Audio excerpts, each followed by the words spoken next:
విరాట్ కోహ్లీ జననం 1988 నవంబర్ 5 ఒక ప్రముఖ భారతదేశపు అంతర్జాతీయ క్రికెట్ ఆటగాడిగా మలేషియాలో జరిగిన 2008 అండర్-19 క్రికెట్ ప్రపంచ కప్లో గెలుపొందిన భారత జట్టుకి అతను సారథిగా వ్యవహరించాడు.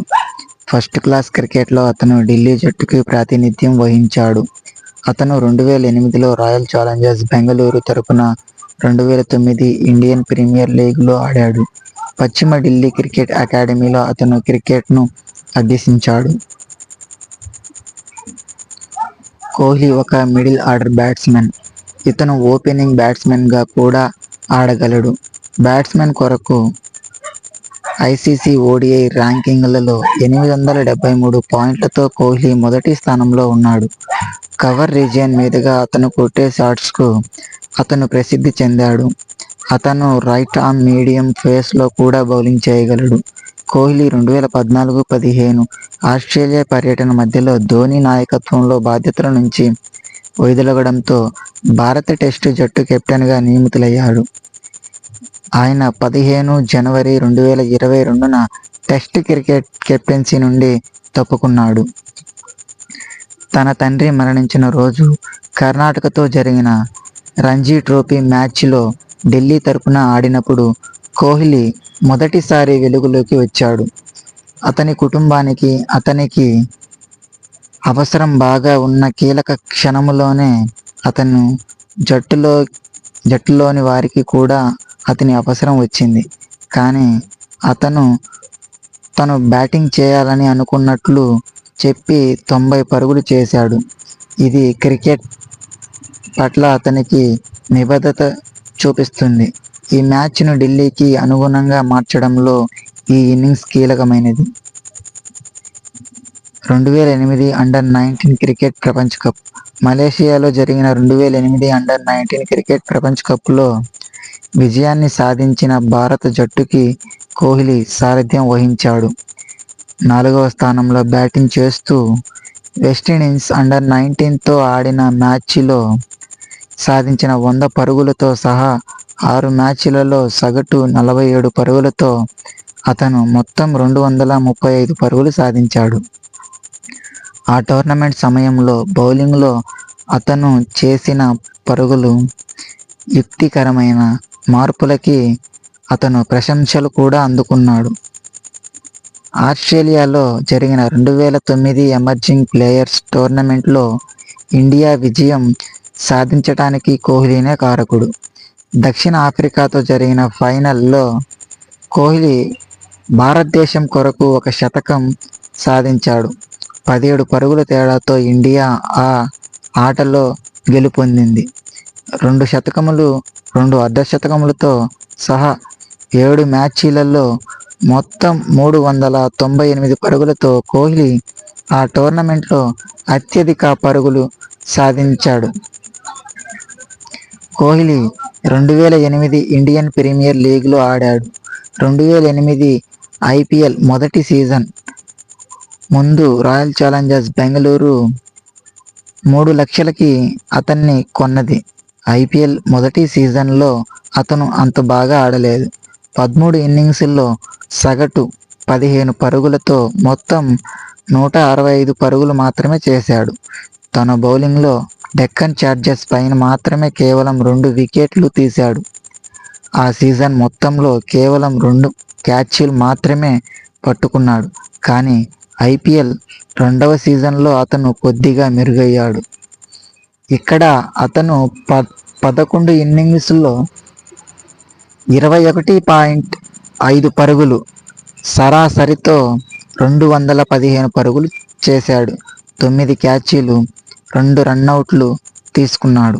ఇండియన్ ప్రీమియర్ లీగ్లో 3వ సీజన్లో అతను 2 అర్ధశతకములు సాధించాడు. ఆసక్తికరంగా ఇతను రాయల్ ఛాలెంజర్స్ బెంగళూరు తమ జట్టులో నిలుపుకున్న ఏకైక ఆటగాడు. వారు రాహుల్ ద్రావిడ్, రాస్ టేలర్ల కన్నా అతనికే ఎక్కువ ప్రాధాన్యత ఇచ్చారు. 2008లో ఆస్ట్రేలియాలో జరిగిన ఎమర్జింగ్ ప్లేయర్ టోర్నమెంట్లో 100 పరుగులు సాధించిన తర్వాత జట్టుకి ఎంపికయ్యాడు. సచిన్ టెండూల్కర్, వీరేంద్ర సెహ్వాగ్, ఇద్దరూ గాయపడినప్పుడు 2008లో శ్రీలంకలో ఆడిన ఐడియా కప్లో కోహ్లీ మొదటిసారి వన్డే ఇంటర్నేషనల్లో అడుగుపెట్టాడు. అతను మొదటి మ్యాచ్లో బ్యాటింగ్ ప్రారంభించాడు, కానీ 12 పరుగులకే అవుట్ అయిపోయాడు.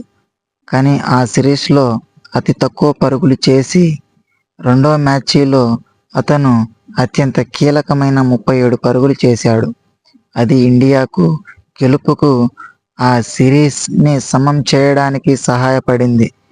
నాలుగో మ్యాచ్లో అతను 54 పరుగులతో తన మొదటి అర్ధశతకాన్ని సాధించాడు.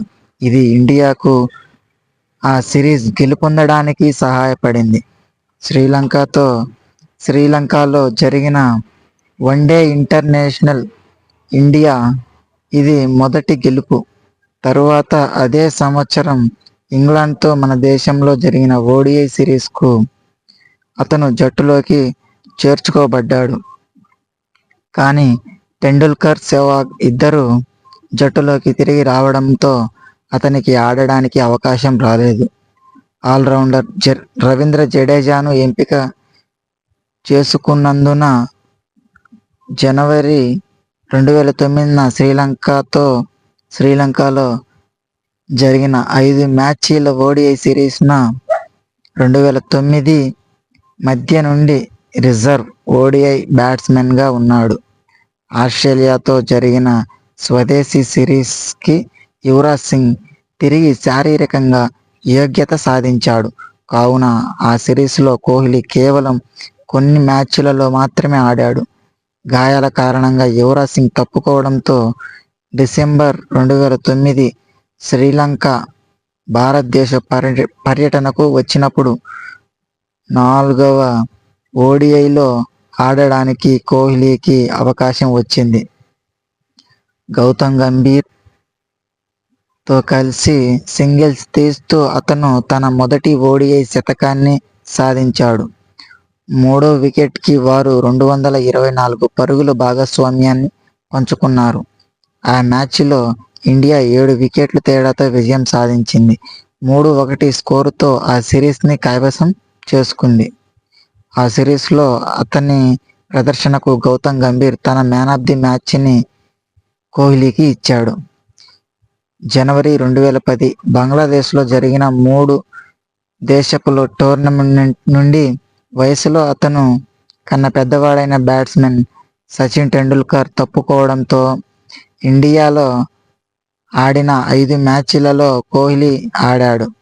2010 జనవరి 7న బంగ్లాదేశ్తో జరిగిన మ్యాచ్లో పరుగుల లక్ష్యాన్ని ఛేదించే క్రమంలో చాలా త్వరగా ఇండియా బ్యాటింగ్ కుప్పగూలిపోయింది.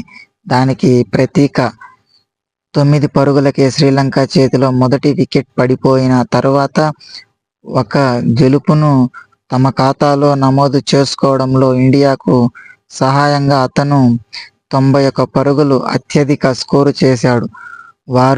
వారి లక్ష్యాన్ని త్వరగా చేరుకున్న తర్వాత ఒక బోనస్ పాయింట్తో ఇండియాకు విజయాన్ని అందించటానికి తను వికెట్ కోల్పోకుండా చివరికి ఆడి 71 పరుగుల వద్ద ముగించాడు. తర్వాత రోజు బంగ్లాదేశ్తో ఆడిన మ్యాచ్లో అతను తను 2వ ఓడిఐ సెంచరీని చేసి తను సాధించిన పరుగులతో తన ఖ్యాతిని పెంచుకున్నాడు. ఆ టోర్నమెంట్ సమయంలో అతను తన ప్రదర్శనకు బాగా ప్రశంసలు అందుకున్నాడు. టెండూల్కర్, సురేష్ రైనా అడుగుజాడలతో నడుస్తూ తమ 22వ జన్మదినానికి ముందే 2 ఓడిఐ సెంచరీలు సాధించిన 3వ భారతీయుడయ్యాడు. అయినప్పటికీ శ్రీలంకతో జరిగిన ఫైనల్లో అతను కేవలం 2 పరుగులకు మాత్రమే చేశాడు. ఆ మ్యాచ్లో ఇండియా 60 పరుగులకే 5 వికెట్లు కోల్పోయి చిట్టచివరకు 4 వికెట్ల తేడాతో పరాజయం పాలైంది. జూన్ 2010 శ్రీలంక జింబాబ్వేలో జరిగిన ముక్కోణపు సిరీస్ నుంచి మిగిలిన ప్రముఖ ఆటగాళ్లు అందరూ తప్పుకోవడంతో అతనికి భారత జట్టులో ఉపసారథిగా నియమించబడ్డాడు. ప్రస్తుతం ఓడిఐలో అతను మొదటి ఉత్తమ బ్యాట్స్మెన్ కూడా. డే నైట్ పగలు రాత్రి మ్యాచ్లలో భారతీయ బ్యాట్స్మెన్లో అందరికన్నా అతను అత్యధిక సరాసరి కలిగి ఉన్నాడు. 2011 ప్రపంచ కప్లో బంగ్లాదేశ్తో ఆడిన ప్రారంభ మ్యాచ్లోనే కోహ్లీ 100 పరుగులు చేశాడు. తన ఊరివాడైన వీరేందర్ సెహ్వాగ్తో కలిసి అతను 203 పరుగుల భాగస్వామ్యాన్ని కూడా కలిగి ఉన్నాడు. అతను సురేష్ రైనా కన్నా ముందు బరిలో దిగడానికి ఎంపికయ్యాడు మరియు ప్రపంచ కప్లో ఆడిన మొదటిసారే 100 పరుగులు చేసి మొదటి భారతీయుడు అయ్యాడు.